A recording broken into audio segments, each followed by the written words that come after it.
Kingdom Come Deliverance II is absolutely packed with morally ambiguous to downright evil choices Henry can make, and in this video we'll be looking at 5 of the absolute worst ones, ranging from choices that can lock you out of a ton more content to ruining relationships or even the lives of certain characters forever. So let's dive right in with number 1.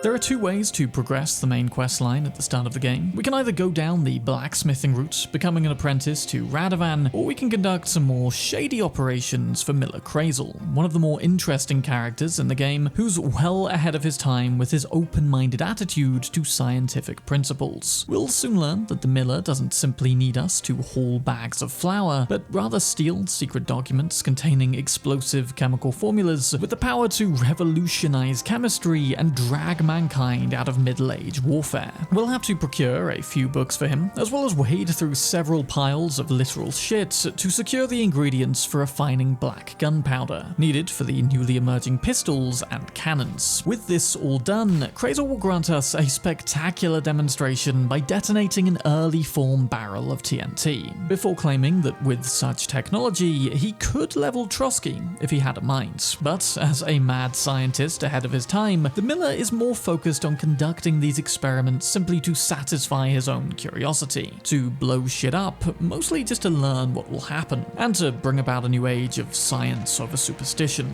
However, what with 1403 being an era where like 99% of people followed the superstitious mantra, and what with Krazel's new technology sounding like witchcraft to the uninitiated, Henry can potentially grass up Krazel's operations to the bailiff of Troskowitz, reporting on the thieving operations we were encouraged to take part in, as well as the heretical science regarding the saltpeter. This can be done before completing Krazel's Opus Magnum quest, and doing so will result in the bailiff ordering us to continue assisting the Miller, carrying out his tasks until the end of the Opus Magnum quest, where the Miller and his thieves can be caught red-handed with a barrel of gunpowder. In this case, rather than seeing a spectacular explosion and learning the recipe to refine our own lead shot for pistols, Krazel will be tried on the spot by the bailiff. A classic example of small-minded folk putting a swift and decisive end to anything they don't understand, even when it could have worked so well to their own benefit. Now, admittedly, black powder in the wrong hands can cause immense damage, though the same could be said about any technology. And yet, without the continued harnessing of new technologies, humanity would never have stopped living in caves or used anything more than sticks and rocks. The point is that the Miller has a rare and intelligent mind, and to have him killed would almost be like executing Einstein or Newton, along with every idea they had that reshaped our understanding of the world. You see the shadows on the wall,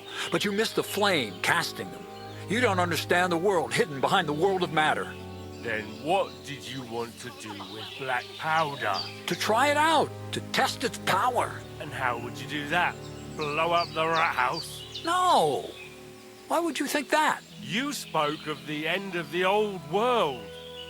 Where else would you start but in Troskowitz? You're more conceited than I thought. You think everything revolves around you and your little rat house? Henry, for Christ's sake, say something. You know me. You must understand.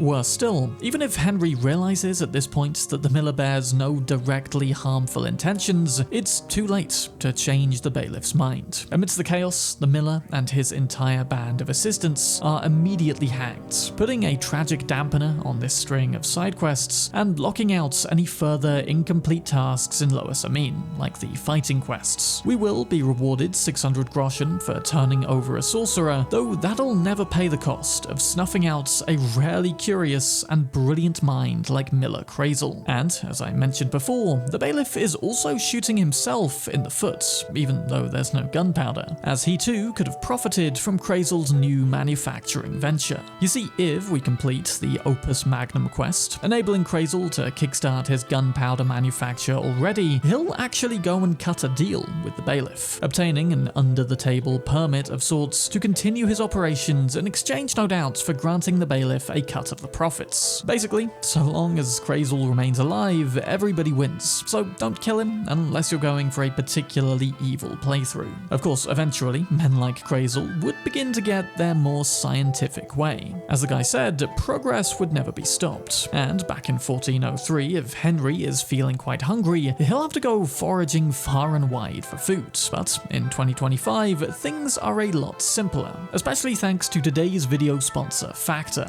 Do you ever feel fatigued when it comes to just deciding what to have for dinner? Daunted by the notion of putting in the prep and time-consuming cooking work? Well, Factor bypasses all of that, instead delivering healthy, nutritious, and most importantly, ready-to-eat meals straight to your door. Restaurant-quality food that can be heated up in as little as 2 minutes, so you can simply eat and get back to whatever it is you'd rather be doing, like playing Kingdom Come Deliverance II. And it's not just main meals. Factor now also do breakfasts, drinks, and a whole lot more, so that unlike Henry, you'll never be feeling quite hungry. Check it out by scanning the QR on screen or clicking the link in the description, and use my code to get 50% off and free shipping on your first box. Any new subscriptions will also be directly supporting the channel, so cheers for checking it out.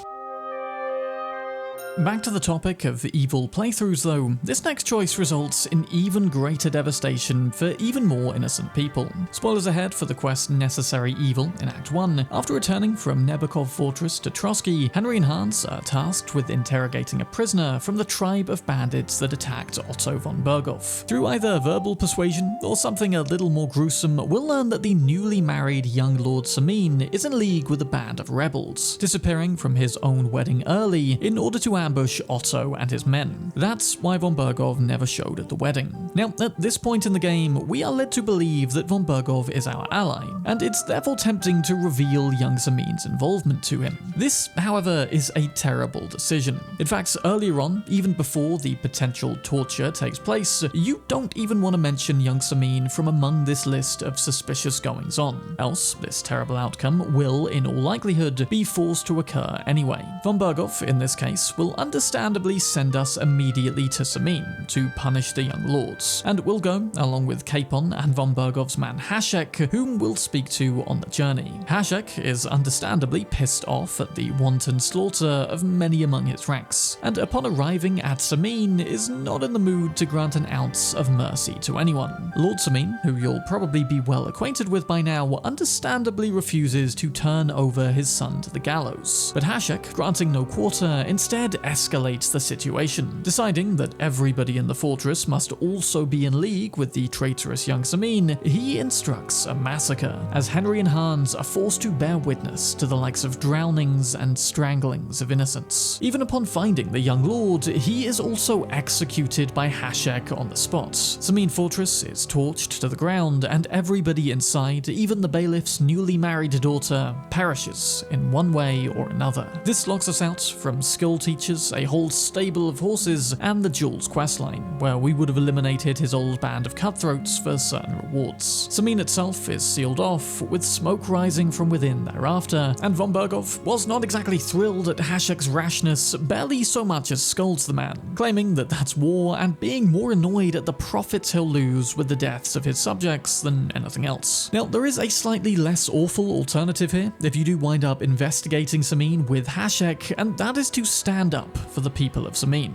Nothing is going to be burned down. That's not what Lord von Bergow wanted of you, Hasek.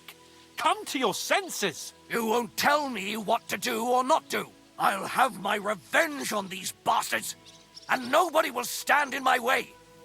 Not even you. By defeating Hasek and his men, the people living within Semine can be spared, though their alternative fate isn't exactly good either, and for us the player, the actual effect on the game itself is really no different than if we'd slaughtered them. You see, the only way to avoid retaliation from von Bergow is to make it appear that justice was dealt, only that Hasek and his men also must have fallen in their terrible fights. Therefore, Lord Semine and his family are forced to flee into the wilderness, and Semine is burned down all the same. You can, later on in the Kuttenberg region, potentially run into older Semine in a random encounter, and he'll gift you his sword and say thanks for saving them, though I reckon you're still better off just leaving Semine untorched to begin with. So, though it may seem like a good idea at the time to get in von Bergow's good books, make sure you don't grass up older Semine. The Kuttenberg Thieves Guild are a more honourable band than you might expect. Yes, they steal from people of course, but thanks to their leader Chenek, their goals are far more ambitious than simply getting rich. Our first main quest with them in fact literally involves stealing the sausages from Sigismund's supplies and distributing them amongst the homeless beggars of Kuttenberg. And since the game sets Sigismund up as one of the biggest villains, any group with intentions to sabotage him can definitely be considered our ally. But even despite that, KCD2 enables us to go against the guild regardless, with the much more lawful approach of going straight to the bailiff of Kuttenberg and reporting on all of their unlawful actions. But Chenyek doesn't want the sausages for himself. I'm supposed to feed the city's poor with them. Such a waste. And for every new piece of information we bring him, we'll net 30 groschen each time. This follows a similar pattern, in fact, to reporting on Miller Krazel's antics back in Act 1, in that we don't lock ourselves out of the questline, but rather continue it as a double agent, bringing the bailiff all the evidence needed to eventually round up and deal with the guild. And this all comes to a head for the final guild quest, the Spark, where we're ordered to blow up Sigismund's largest silver mine and give him one less excuse to stay in the region. This involves stealing a barrel of black powder, distracting the mine workers by starting a fire, before Henry single-handedly heads deep into the mine, lights the barrel, and gets the hell out of there before it explodes. A perilous task, which the guild seems all too happy to send us on, though one to be fair which stands to benefit Henry and all his allies at the Devil's Den as well. Plus Chenek, despite having a Robin Hood-esque non-profit morality drive his actions, still rewards us okay with 150 groschen. That's the best outcome for all allies involved, I would say, and we can even avoid causing any bloodshed, the guild not directly wanting to hurt anyone. However, if we rat out to the bailiff at any point before taking the barrel into the mines, we can instead be instructed not to blow them up in any uncertain terms, and can fail that objective by running towards the fire at this point rather than into the mine, where we'll instead be forced to help put it out. Upon returning to the guild in this instance, the leaders like Chenek and Rat will no longer be here, and if we head outside the walls to the Kuttenberg gallows, we can find that we caused many of them to be rounded up and hanged, including this poor miner, who may or may not have even been in on the whole thing. In this turn of events, the bailiff will grant us 150 groschen, and whilst we may remain on the side of the law, we've caused a lot more death here, whilst also enabling Sigismund's mining operations to continue taking place. However, a potentially even worse outcome for this questline is to still help the guild, but allow it to turn into just a band of thieving thugs. You see, throughout these quests, for every offer Chenek gives us, we'll receive a counter-offer from another guild member named Knuckles. This guy doesn't care about helping others or stopping Sigismund, and is literally just here for some unlawfully gained groschen. We can help him out too on multiple occasions for some extra cash, but at the start of the Spark quest, he'll make a far more extreme proposition, suggesting that we actually go and kill Chenek, as he isn't making the guild enough money. Knuckles doesn't even offer us a reward for doing this, he just sort of expects us to, and we can, for basically no reason. In fact, doing this in broad daylight with multiple witnesses, I even managed to convince the guards that it was a slight on my honor, so he deserved it, literally getting away with murder. We'll proceed to blow up the mine anyway, because Knuckles just wants to watch the world burn, and afterwards we'll meet with him instead. He'll explain that his guild will literally just be a group of tough fellas stealing things for themselves, functioning to the greater good of nobody. What's worse is that Knuckles will give us a reward like the others, but it's a measly 60 groschen, the worst payout by far of all of the options, and cementing how Knuckles is literally only self-serving, even though before he made it sound like we'd earn more by siding with him. Now, this next one is somewhat similar to Semine, in that it involves potentially torching an innocent village. Only this time, the idea comes from one of our actual allies. The Dry Devil is a bit of a wild card among Zizka's band, and whilst his out-of-the-box warfare tactics can often prove useful, there's not really any moral line he won't cross. During the quest, Dancing with the Devil, we're sent to stealthily infiltrate Maleshov Castle in order to capture Otto von Bergow. The fortress is however very heavily manned, ground, and to thin it out a bit, the plan is to set fire to the surrounding village, drawing out half the garrison to be hit by a surprise attack. What precedes this, though, is nothing short of a massacre of innocents. The villagers naturally fight to defend their burning, invaded homes, and despite Henry's attempts to make them flee, many are burned or otherwise killed. A raid all too similar to the one on Skalitz that basically served as Henry's origin story, and technically making us now the very thing we swore to destroy. These villagers may not be friends like the ones in Semine were, but the act is no less barbaric, and following it, the next time we sleep, Istvan Toth will appear to congratulate us. You can't kill me. You're the same as me.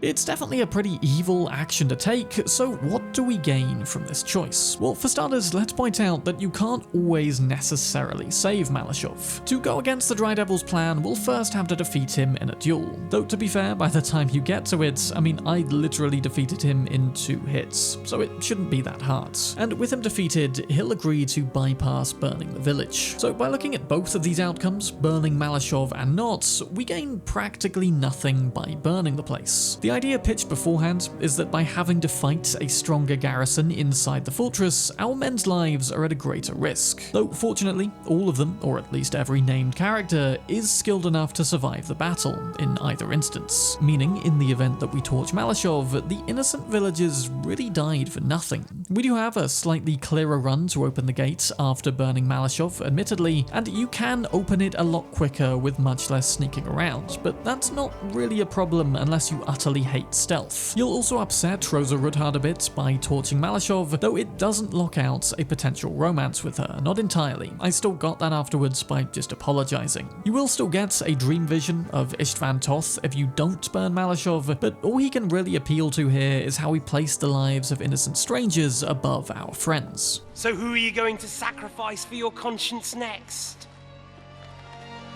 Your little Jew brother? Capon? Yourself?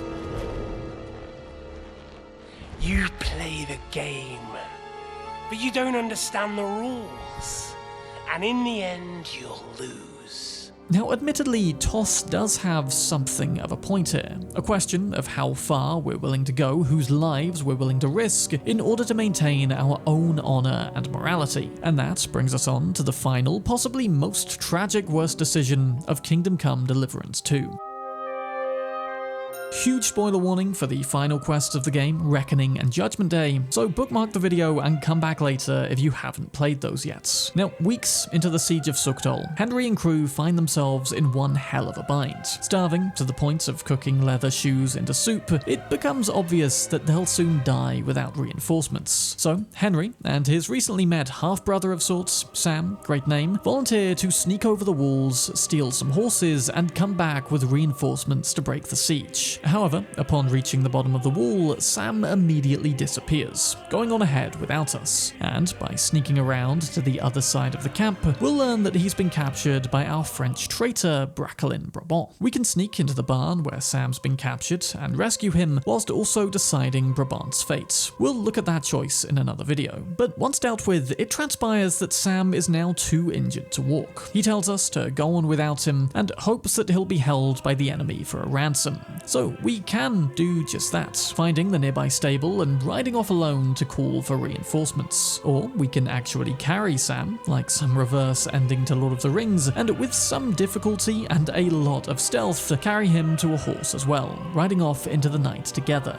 However, riding with an injured man is not going to be quite as quick, and in such an event, whilst we'll arrive back with the reinforcements eventually, it's too late to save the whole reason we were under siege to begin with. In this version of the ending, the Prague army will breach Suchdol, find the silver we stole from the Italian courts, and some of their ranks will make off with it before we can arrive to stop them. Luckily, all the main characters still survive here, but we're back to square one, a penniless band of rebels living out in some backwater. Though, that really isn't so bad when compared to the alternative option. If we leave Sam in the Praguers' camp like he asked, Henry will arrive with reinforcements a little sooner, in enough time that the silver hasn't quite been discovered yet, and once the siege is broken, we find ourselves sitting in a fortress of riches still. Everything is one great celebration until this happens. Well, it wasn't just me.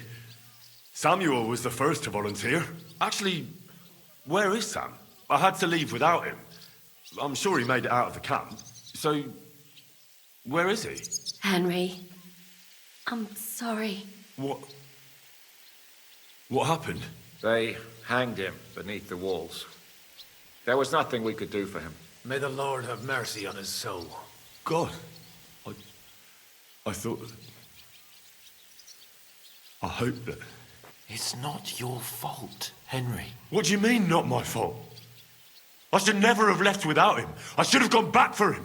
Henry. He was my brother. All that was left of my family.